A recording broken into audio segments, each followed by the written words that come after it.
Yo, what is up, everybody? Hope you all are doing well. Today, this video is going to be a little bit built with annoyance, okay? They recently revealed the top three, characters that will win the vote for Marvel, Ultraman, Kamen Rider, as well as Dragon Ball. Now, I had not really that big of expectations for Marvel, but there was one character I was hoping would make the top three. They did not, though. And that's a little bit irritating, but at the same time, it's not that big of a selection anyway. And we already know what character for Marvel is selling the most out of all of them there. But from Dragon Ball, I was expecting the list to be maybe a little bit more diverse. However, it is not, and I shouldn't be surprised by that. But yeah, I am. And I'm a little irritated because it just tells me kind of the thought process I think that people have when it comes to this vote overall, right? So I'm going to try to keep this short. We'll just try to get into it and get through it. I'm going to try not to make it more like I'm complaining, but at the same time, oh boy, I am just a tad irritated with this. So let's look at it. All right. So Iron Man went across the board, essentially. Hulkbuster, the briefcase suit, and I'm not sure what this one is. It could be from Avengers or Iron Man 2, is my assumption. If it's from Iron Man 1, then hey, whatever it is, it's one of the more classic MCU Iron Man outfits. But yeah, I mean, I shouldn't be surprised by this. I was hoping Scarlet Witch would make it because there's no indication that Tamashi's going to make a Scarlet Witch anytime soon. And considering that her popularity kind of soared, more from WandaVision up until Multiverse of Madness, I'm tad surprised, that she didn't make it up here, because while she is an older figure, I just think that we need a Scarlet Witch still, and we can get a ton of Iron Man. We're getting a new one right now with Thanos, right, as a reissue kind of. So yeah, that's that. We'll move forward, but I was expecting one other thing there. Now, this is the Dragon Ball stuff, and sorry to quickly go over these two. These aren't the ones that I cover that much really at all. So, if you're invested in these are the ones that won. But for Dragon Ball, DBS Broly Vegeta won, Saiyan Saga Scouter Vegeta won, and Goku Black won so far. And this is not to say like this is the final vote. This is who's coming. I'm not sure if this can change. They definitely still have all the other options up there. So you can still, I guess, affect this top three outcome right now, unless they close out the vote. But I guess we'll have to see. But essentially, I am frustrated, one, because Goku Black as a character is pretty popular. If he's popular enough to make this top three vote, he's popular enough to get a new figure. Maybe not right now, but definitely in the future, I could see them utilizing newer engineering technology that they've been putting in the figures lately for a new Goku Black. I don't feel like that's too far off. Now, I do understand that he's very valuable because of like the type of accessories he comes with, and just he's the solid, color of Goku Black, not the rose tinted version, right? That for some reason they decided to make for general release, which is just weird. But yeah, I get that. He comes with the Kamehameha, comes with Mate hair, base head, and he comes with a Keyblade, and yeah, I think that's it. But it's just it's weird to just put him up here like that high on the pedestal right now. I definitely think that another character could have made that spot instead. And just to throw it in there, I know people don't all care about third-party stuff or even want to use that. Some people just want a clean collection of official products, but I do think it's very possible for someone like Demonic Fit to make a new reissue of Goku Black. And I mean, theirs come with the scythe, as well as potentially being lower priced. And it wouldn't be surprising if they decided to throw in another effect piece just because they can. But, that's something I could see happening, is a reissue of their Goku Black. Maybe on a bigger scale to have a lot more stock in places. And if you've seen what they've been doing lately, I mean, Bitter Awakening Vegeta with basically just having a simple change of hair and boots, pretty much. It's sold out in most places. that had it. And yeah, I mean, they kind of undercut Tamashii there by releasing theirs maybe like a month in advance. You know, they still make some sales off people wanting it. Now, people are going to buy both for sure. But I mean, I honestly could see if it gets big enough and people recognize it, like, oh, that's a cheaper version. Let me get that. Oh, it comes with the scythe, not just the other stuff. Okay, I'll get that. It's one of those things where I could see it happening, right? Now, I'm a Vegeta fan, but at the same time, you know, 2.0 Scouter Vegeta, I definitely would have loved to see them make a new one. And I feel like doing a reissue right now, if it wins, is kind of sending the message that you're fine with them not really going back to the Saiyan saga for now, for a good while.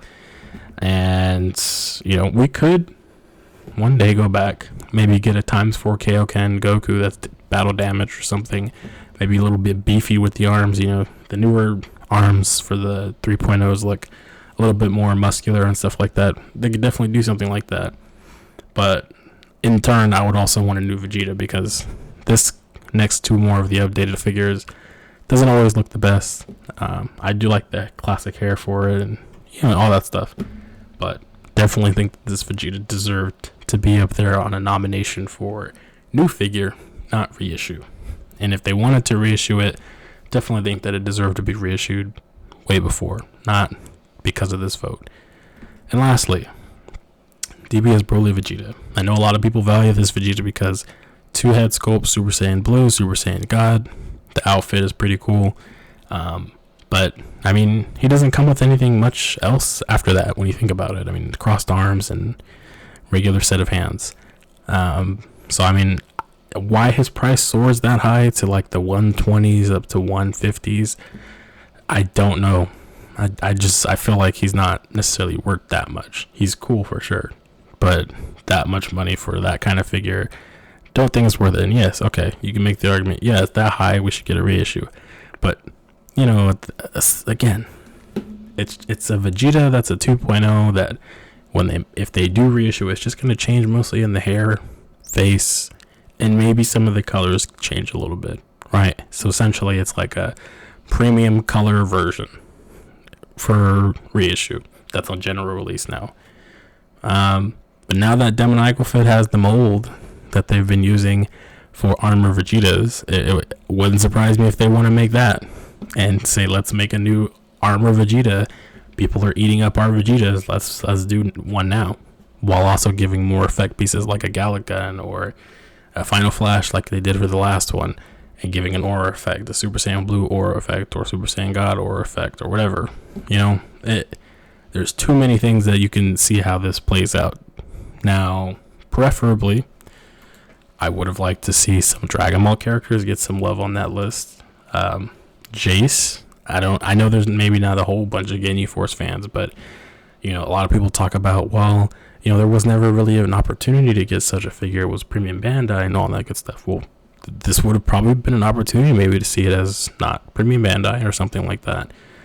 Maybe it would be. We don't really know the details of that, but you never really know. There still would have been an opportunity to get him at least. And evidently people are not really caring about the Ginyu Force. Very glad to see Gotenks not up there, because I think we definitely need a new one. Master Roshi, though, when are you going to see them really go back into the Dragon Ball line? They've kind of, I don't want to say abandoned it, but they've definitely just left it alone for a good while. I think they completed their Dragon Ball set with the little Earth Dragon Balls, and they kind of called it a day. But there's definitely a lot of characters from that era of the series that deserve some love and deserve to kind of still be in the limelight, you know what I mean? But Roshi, for sure, definitely needed to get put up there, in my opinion. And considering the fact that they have not said anything about the DBS version of Roshi, yes, that's why I'd be more confident in saying that this one deserves to be up there. If they would have already confirmed and said maybe, you know, he's coming out soon, or teased any kind of thing, or been showing him off lately at events, okay, Roshi maybe not necessary, but Great Saiyan Man, a Great Saiyan Man definitely would have been a cool one. They should have put Kid Goku up here, honestly. But Future Trunks, this Future Trunks is going up from freaking 150 to 200. You know, some cases lower than 150, but I've been seeing steady people have him at 150 or higher. Definitely would have thought people maybe wanted that, but at the same time, he could also get some kind of new update, as we do have the 3.0 trunks coming, and they could utilize that.